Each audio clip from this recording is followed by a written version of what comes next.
Ya, halo guys. Berjumpa lagi dengan saya Nanda Pradika.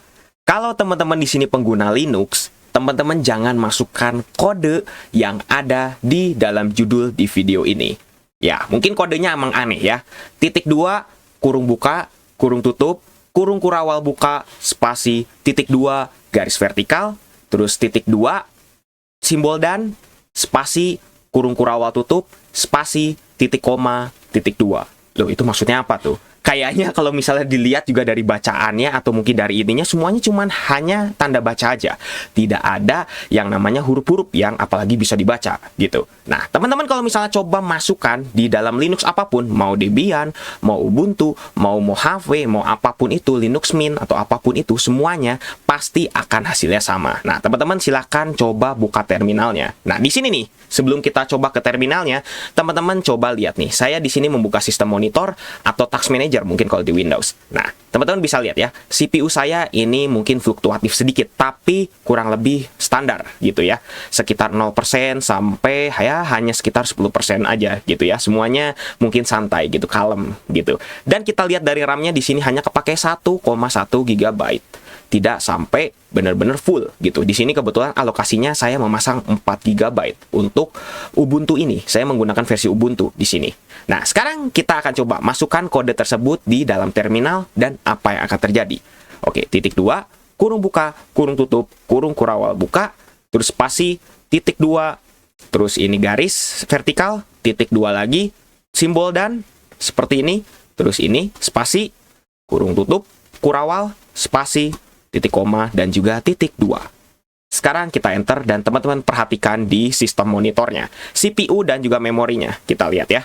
Kita enter, nggak ada apa-apa, tapi lihat CPU-nya, 100%.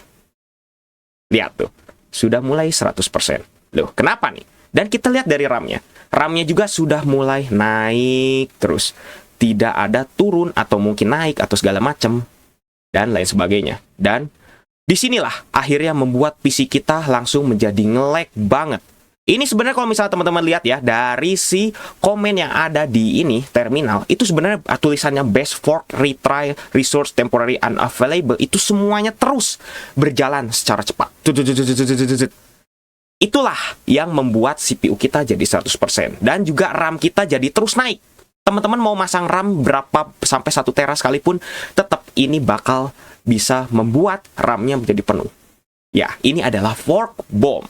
Nah, sebenarnya saya pernah melakukan eksperimen tersebut di Windows sebelumnya gitu ya, di Windows. Teman-teman bisa lihat di link kanan atas. Nah, kurang lebih ini sebenarnya mirip. Kalau misalnya di Linux, itu mungkin kodenya seperti itu ya, titik 2, kurung buka, kurung buku, kurung tutup, seperti itu ya. Nah, kalau di Windows, nih saya kebetulan juga ada Windows XP. Nah, itu kalau di Windows, itu kodenya adalah seperti ini.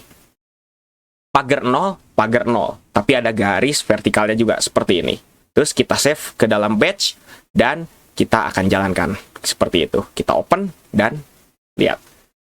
Prosesnya sama seperti itu. Jadi kurang lebih ini adalah fork bomb.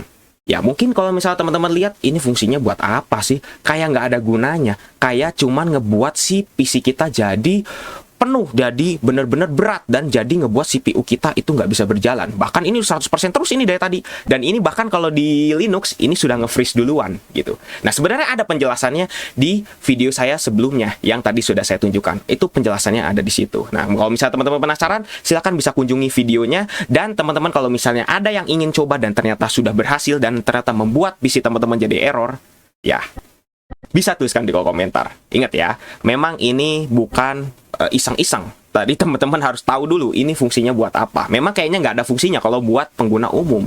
Seperti itu.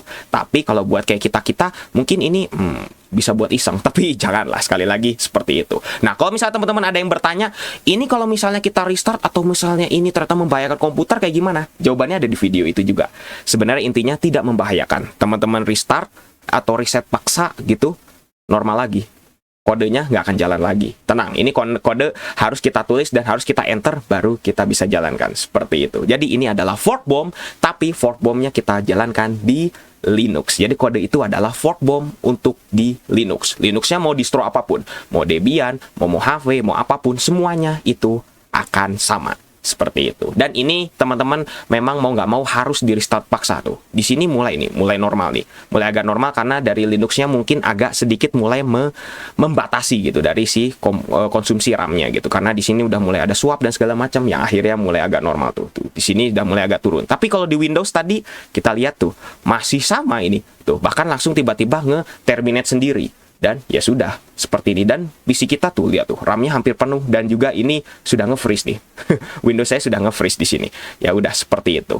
Jadi, cukup sekian untuk video kali ini. Mungkin kalau misalnya teman-teman ada pendapat lain atau ada penjelasan saya yang salah, bisa tuliskan juga di kolom komentar. Karena saya bukan ahli segalanya, tapi di sini kita sama-sama untuk belajar. Dan jangan lakukan kriminalitas dari eksperimen-eksperimen atau virus-virus yang saya lakukan di situ. Di sini hanya untuk pembelajaran saja.